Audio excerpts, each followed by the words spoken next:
मैंने कहा खाना खाता है, लेकिन फिर बातों बातों में ना अजीज साहब ने मुझे अपना निकनेम बता दिया। तो पहले मुझे पता नहीं था, तो आज जब उन्होंने निकनेम बताया ना, तो मैंने कहा पहले अजीज साहब को बच्चों वाले प्ले लैंड की ना सैर कराते हैं, तो इनका निकनेम बता दो। अजीज साहब बाद में बताएं, अभी बता दो। इनका निकनेम है जी मुन्ना।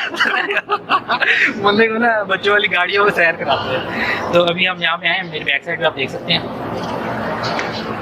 ये सारे बच्चों के ना अलग कोर्स बने हुए हैं प्ले लैंड। वैसे ये सब इधर बच्चे नहीं, मेरे ख्याल बंद किया हुआ ना, बच्चा वो नहीं हुआ, हम ही चले जाते हैं अंदर। मैं तो आगे हूँ, शायद मुझे पता नहीं चला। आप देखने में नहीं ना, नाम तो पीछे आया। हाँ बच्चा एक है, तो दूसरा इधर है, दूसरा बैक साइड भी दिखाता हूँ, उधर काफी गाड़ियाँ वगैरह भी नहीं है बच्चों की। आज अजीज साहब चलते हैं आगे, मुन्ने को ना सैर कराते हैं आज।